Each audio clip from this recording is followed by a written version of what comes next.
Rico, do you want to kick off or do you want me to kick off? Sure, I can. It's pretty light. I think to start off, we, as a team, demoed the latest version of Qri Desktop at our end of sprint demo last Friday. And I think what we wanted to do is open that up to you all and do that again, which incorporates some fixes that Brendan might have sewn in over the weekend. You can nod if that's true. So I think Chris can have you do basically the same thing. I don't know if you're, well, I'll let you lead, but I assume it's from download to authorization to uploading a data set, but I'll just hand it over to you. I'm not going to download, but it's running locally. You're muted. Yeah, I'm not going to download it. I just have it running locally, but import and commit process and publish. Cool. Shall I? Yeah. All right. Figure out how to share.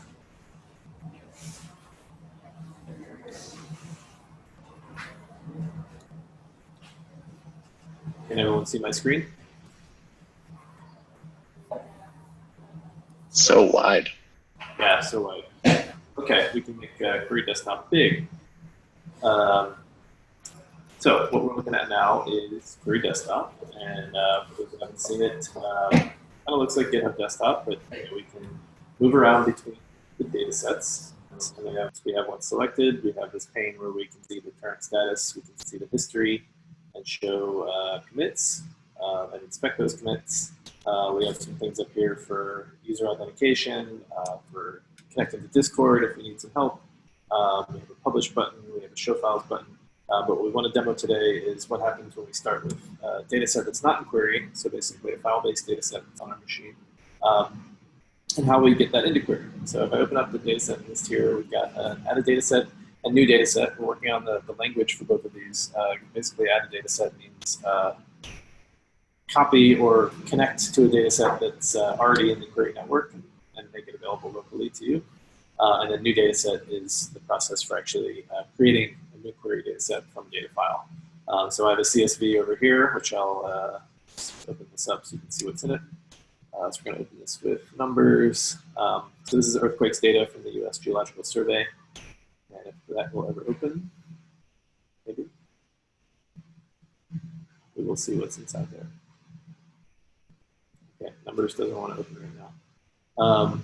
But while we're waiting for that, we can just click on a new data set and we'll see the modal pop up. So we basically want three things from you. Why is it taking so long? Or maybe it's an enormous file. Didn't think about that.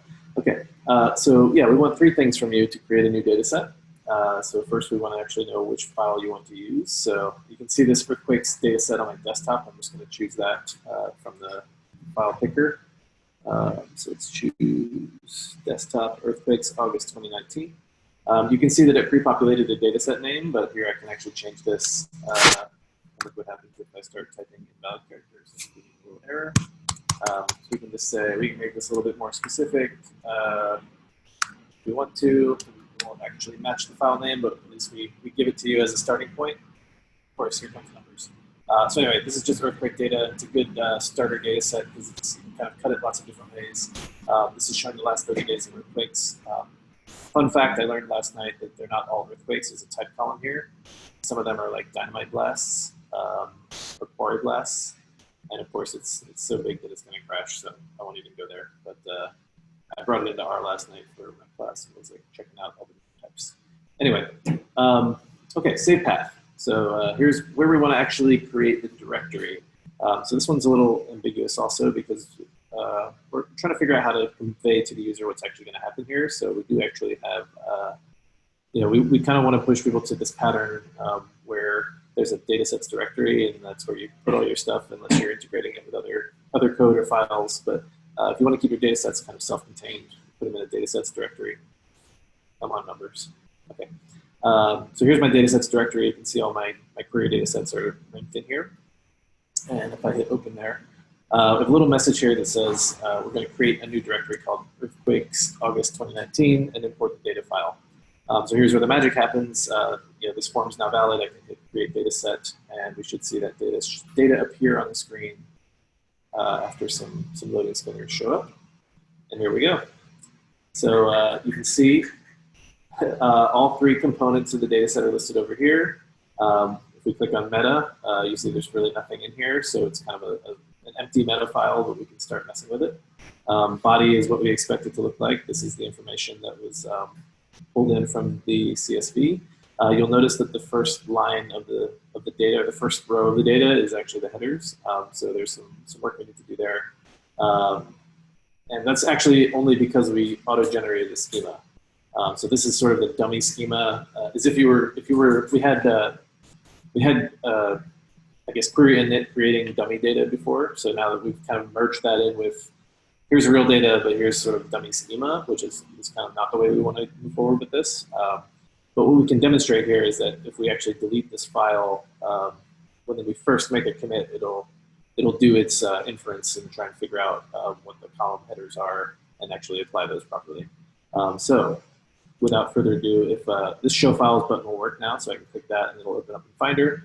So here are the three components that are reflected in the Dataset Components sidebar here. And these can now be edited with a text editor, for example. So I'm ready to make my first commit. I brought in my data, but it would not be a good data steward if I commit this without a title. So I'm going to say all earthquakes, August 2019. We'll just say USGS export of magnitude and locations. I'm filling out my description like a good data citizen. And then, like I said, if we look at the schema, let's open that.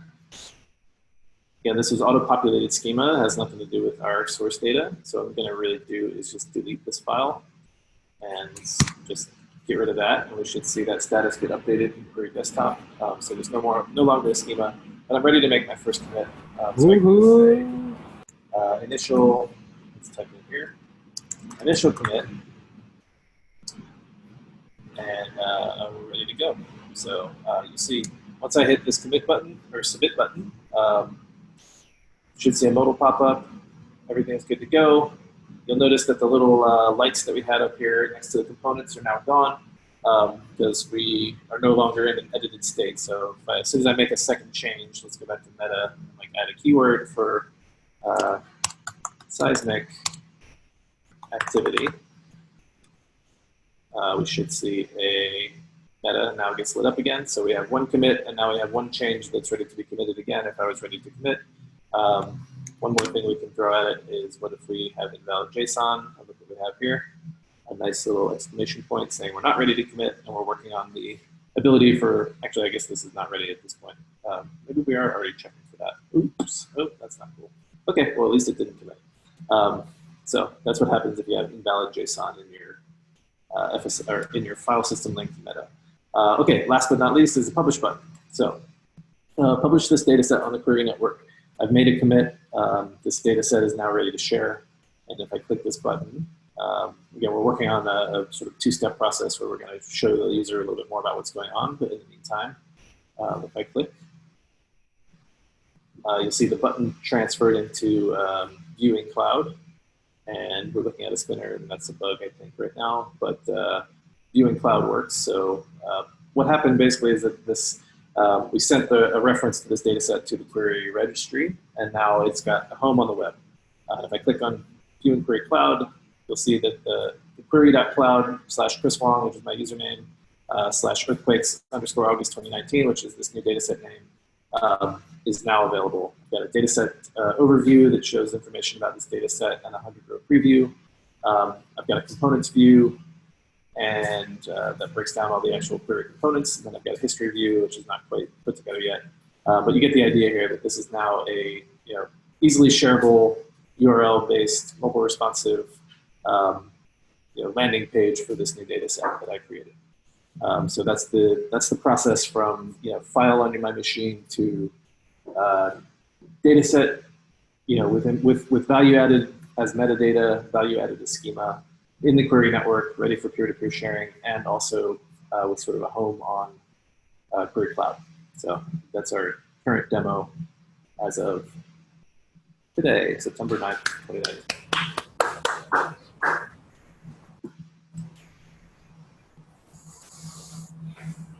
Outstanding. It actually worked. It's alive! Awesome. Well, I mean, so I think that's like a nice, we tried that a bunch, found a bunch of stuff on Friday. This is looking a lot better. I don't know, I'm really excited about it. Since everyone on this call has been working really hard on that thing, I think it's just like a moment to sort of like stop and celebrate that, like, hey, some stuff worked. And like only one thing really needed major adjustment. But anybody have anything they want to add? Otherwise, we can call that a great demo and call this a call.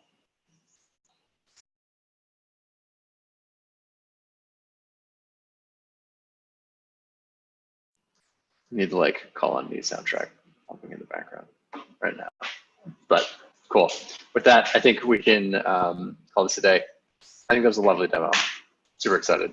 Next steps, we're working on getting a release candidate out, or a actual release out. We have a release candidate. We'll probably cut another release candidate this week, end of this week, and then a full release at the end of the sprint. We're currently on Sprint R, and if you want to track any of that, it's on the Qri-IO GitHub organization. Yeah. Anyways, with that, thank you so much, internet recording, watching people, and we will see you on the internet again in the future, maybe. All right. Thanks, everybody. Great job, Chris. Thank you.